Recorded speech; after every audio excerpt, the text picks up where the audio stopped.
Inilah kisah toleransi paling indah yang terjadi saat peristiwa penaklukan kota Yerusalem di Palestina. Kota yang hingga hari ini masih menjadi pusat perhatian dunia, pernah diserahkan dengan damai kepada Khalifah Umar bin Khattab. Setelah wilayah Syam satu persatu berada di bawah kendali kaum muslimin, Yerusalem menjadi kota penting yang akhirnya dikepung dan berada di ambang penyerahan. Namun, Sophronius selaku pemuka Nasrani saat itu menolak menyerahkan kota tersebut kepada siapapun, kecuali langsung kepada Khalifah Umar. Mendengar hal itu, Sayyidina Umar yang berada di Madinah segera berangkat menuju Yerusalem. Menurut riwayat sejarah, beliau datang dengan sangat sederhana, hanya ditemani seorang pelayan dan seekor unta yang mereka naiki secara bergantian. Saat tiba di dekat kota, orang-orang di sana sempat kebingungan yang mana sosok pemimpin yang telah menaklukkan dunia itu. Karena yang mereka lihat hanyalah dua orang dengan pakaian sederhana, bahkan penuh debu perjalanan. Tak ada tanda kemewahan, tak ada pengawalan besar. Hingga akhirnya mereka menyadari bahwa orang yang datang itu adalah pemimpin kaum muslimin.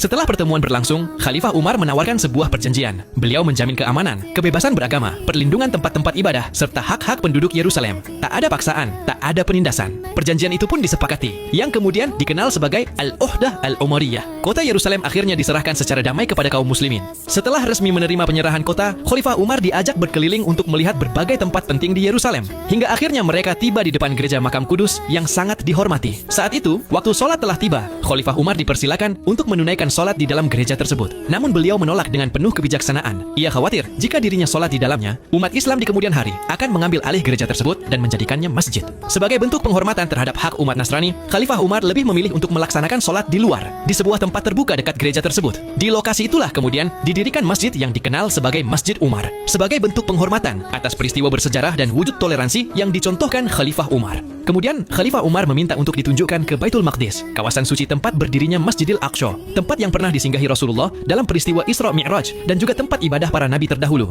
Namun saat tiba di sana, pemandangan yang terlihat sungguh memilukan. Kawasan itu tampak terbengkalai, dipenuhi puing-puing dan sampah. Tempat yang seharusnya dimuliakan justru terabaikan selama bertahun-tahun di bawah kekuasaan sebelumnya. Melihat kondisi tersebut, Khalifah Umar tidak tinggal diam. Beliau langsung membersihkan tempat itu dengan tangannya sendiri. Para sahabat yang menyaksikan pun ikut bergerak, bersama-sama menyingkirkan sampah dan merapikan kawasan itu. Setelah mulai bersih, Khalifah Umar pun menunaikan sholat di sana. Di atas tanah yang sebelumnya terabaikan, kembali ditegakkan ibadah kepada Allah Subhanahu wa Ta'ala.